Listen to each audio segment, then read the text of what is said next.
Okay, so the last skills that I have to do in this workshop series is about inequalities. Now remember, inequalities are statements that actually have those symbols which are not the equal symbol. And you can see the screen here what they mean, right? But generally, you're talking about the less than symbol and the less than or equal symbol, and then the greater than and greater than equal symbol. And solutions for inequalities are different from those for equations because instead of a finite number of answers, you have a series of answers, an infinite number of answers that is usually represented with a graph, right? So there's always a possible set of answers. And on an inequality, you can graph those answers by showing on a number line all the numbers which could be included in the set of answers. So for example, if you're talking about numbers smaller than 4, then you graph all the numbers in a number line that are smaller than that. And notice how you use an open symbol when there is not an equal sign as part of the inequality. But when there is an equal sign, you actually use a closed symbol. Also notice that you can write inequalities in two different ways. You can do it, for example, here I'm saying C is smaller than or equal to 3, but I can also say 3 is bigger than or equal to C. They're equivalent statements, right? So you can flip the numbers and letters position as long as you also flip the sign when you're doing that. And then the reality of this statement stays the same. Now, when there is an equality, you notice that you shade that symbol to symbolize that you are including it in the set of possibilities, that number would also actually work. And you can also go backwards, right? So if you have a graph like this one, clearly we were looking for numbers smaller than 5, but also including 5 since it's shaded. So you would have a statement like this. And in this one, we're looking for numbers bigger than 2, not shaded because 2 is not included, right? And so forth. So it's pretty simple to actually go back and forth between those things. Remember, this is just meant as a review. We're not going into detail on these skills, but you can always pause and read also what's in the screen for additional support on how to do this. Another skill to talk about is how to test if inequalities, an answer fits an inequality. So for example, if you have a statement like this and you think 6 might be an answer, right? Or you can actually plug that number into the expression and then work it out and see if the statement is true. So on the one on the left, when you work it out, it is true that 15 is less than 16, so it is a true statement. But if you tried on the right, for example, they tried 2, and then when you work it out, it came out to a not true statement. And so all you have to do to see if a number could be part of the possible set of solutions is plugging it into the expression and see at the end if the statement is correct. 4 is not less than 4, it's equal to 4. So that's not a true statement on the right part. This is very useful when you're trying to see if the answers that you got for an inequality makes sense when you're actually solving it. Another thing that we'll talk about is how to go from word problems to actual inequalities. And the key is to break down sentences into pieces, and for each of the pieces, actually translate that into something that kind of makes sense. And I don't go over this in more detail in my in my unit playlist for this, but that's not really a skill that's going to be too much in the power focus area. And so I'm not going to spend too much time of it in this workshop. But if you're interested, watch that other one. Now, as far as solving inequalities, that is definitely something that is going to be in your content assessment. So that's what I actually want to focus on. You basically are supposed to do everything that you normally do for solving equations, except that you have an inequality sign instead of an equal sign. But you can just pretend that is an equal sign and do everything as you would to do equations, right? Except at the end, instead of a limited number of solutions, you get a problem that has a set of solutions, right? And you can sometimes it would be asked to actually graph that in a number line.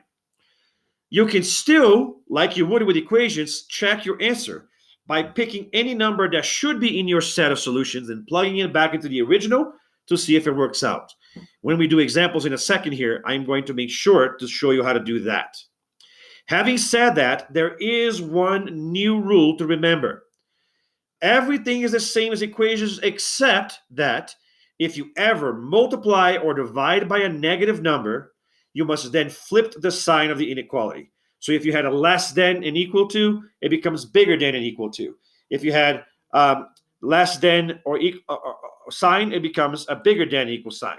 And it is any negative number. It doesn't have to be -1. All right.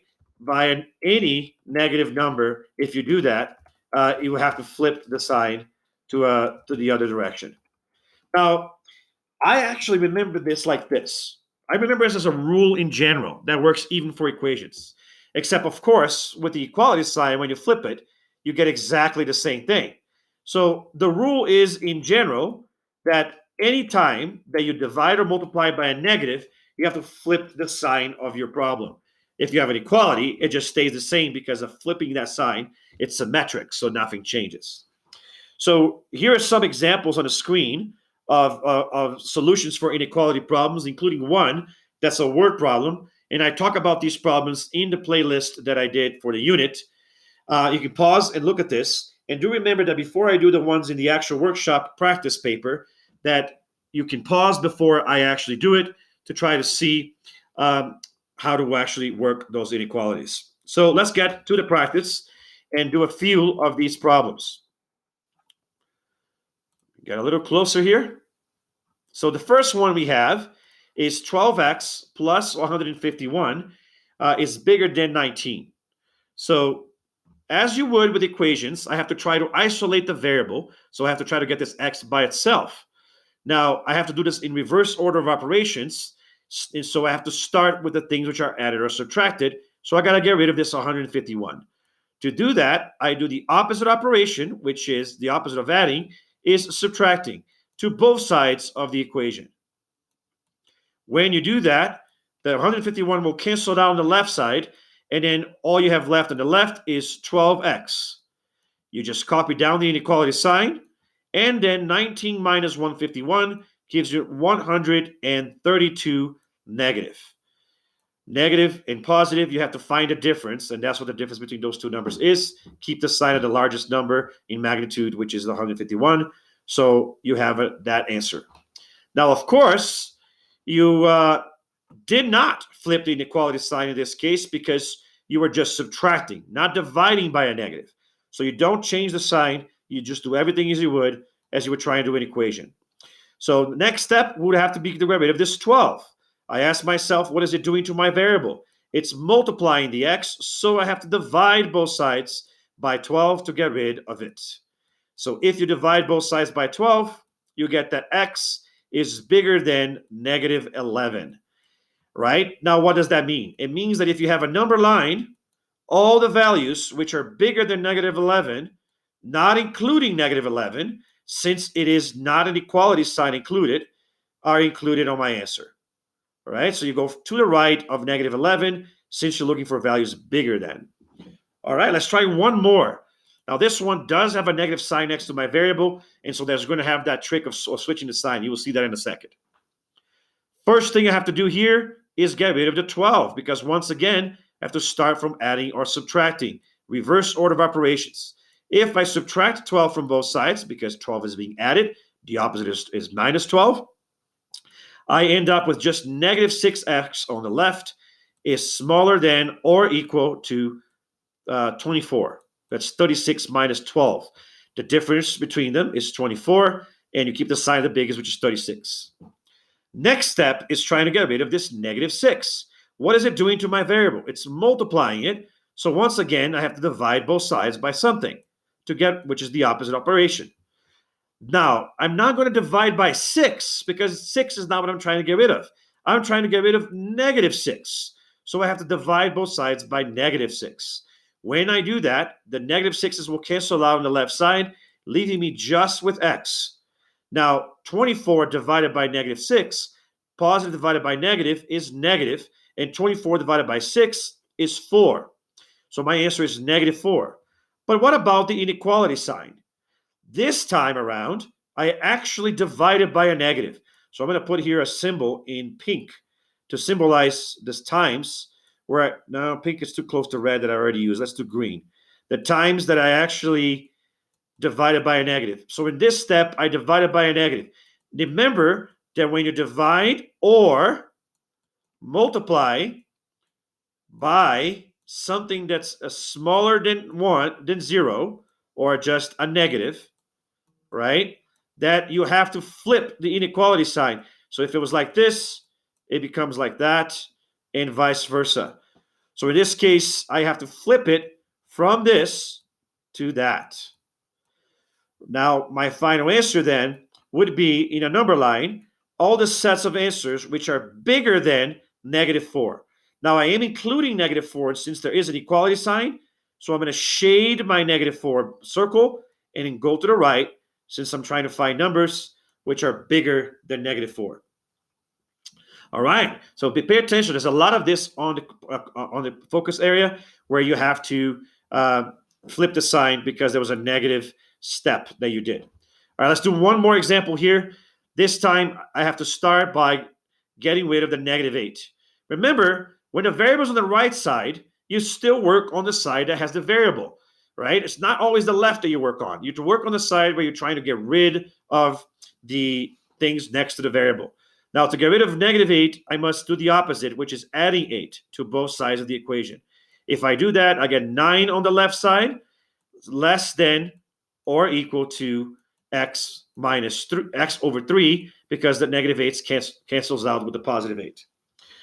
All right, now I have to get rid of that 3 that is dividing my x, while the opposite of division is multiplication. So I have to multiply both sides by 3 in order to solve this step. When I do that, the 3's cancel out on this side, and I get 27 on this side, smaller than or equal to x. So what I'm trying to say here is that I want the numbers that are bigger than 27 because x is bigger. Remember that how to read this sign. The side that has the large mouth is the bigger than side. So this is saying 27 is smaller than my answers. You can always just flip the number in the letter if you want, but remember, if you do that, you also have to flip the side. But that's saying the same thing. X is bigger than 27. So in my number line set of solutions, I am once again looking for values bigger than these, and I have to include the 27 since I have an equal sign in there as well. All right, so on our last problem, we have to get rid first of this +7, and I do that by subtracting 7 from both sides. Be careful when you're doing this -3 and -7. A lot of people forget how to do rational number arithmetics, and then they mess themselves up on this. The 7's cancel out, and then all you have left is x divided by -5 is bigger than -3. All right, now if you -3 plus 7 is -10, not -3. I don't know what I'm talking about. Because what we're trying to do is put these together since they have the same sign and then keep the sign. All right, so the next thing is to get rid of the -5 that is dividing my x. So if you're dividing, the opposite of that is multiplying. So I have to multiply both sides, not just by 5, because I'm trying to get rid of -5. So I have to multiply both sides by -5.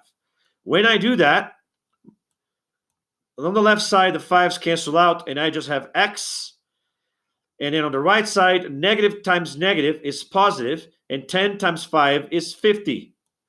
Now remember, once again, I actually multiplied or divided by a negative. And therefore, in this step right here, I have to switch the side again. So that means the sign becomes less than instead of bigger than. And that gives me a set of solutions that will look like this. 50, and I want numbers smaller than 50, not including 50, since there's not an equality sign. And so I go to the left. And that's kind of how you would go about solving inequalities. Just like equations, same steps. The only difference is when you divide or multiply by a negative number, you have to change the orientation of the sign. And then because you have inequality signs, you don't have one answer or two answers or a finite number of answers, but an infinite number of answers that could be represented by a graph, and sometimes they will ask you to do that. The one last thing I want to show you, and I'm only going to do this for one of them, is that you can actually check if your answer makes sense. All right? Let's use 2 here as an example, okay? If I look at this answer, any number that's bigger than -4 should work. If I get it back and plug it in here, it should create a real statement, right? So let's try that so I can see to show you what I mean. If I do the -6, and I'll just pick a number bigger than -4, like 0, for example, right? And I replace that on my equation where the x is, and then rewrite the rest, right? Smaller than or equal to 36. Now, -6 times 0 is just 0. So then I have left that 12 is smaller than or equal to 36. And that is true. That is a true statement. So very clearly, that works. And it should work for any number that's bigger than or equal to -4. In fact, if I had picked -24, I would have done 6. This would be -6 times -4, which would be 24 negative, which plus 12 would again be less than or equal to 36, right? So because negative times negative would make 24 positive, plus 12 would be 36. So it'd be exactly equal to. And that's why it's the smallest value that would satisfy the answer. But any value, including 4 and the other one's bigger, that you would have picked would have worked. If we pick a value that's outside the range, like for example, if I had put -5 in here, you would have gotten 30 plus 12, which is 42, and that would not be true. So that's how you check it. You check by choosing a value that is included in your set of answers. And if that is true, then it means that you've probably solved it right. Okay, and you can pick 1 or 2 values if you want to make absolutely sure that you did it right. But you can still check it in the same way you would check normal equations. Okay, so that's it for inequalities. And I will do one more extra video that shows you a little trick that you can use in a lot of the questions on the content assessment, which gives you multiple choice, and how you can use the multiple choice to your advantage.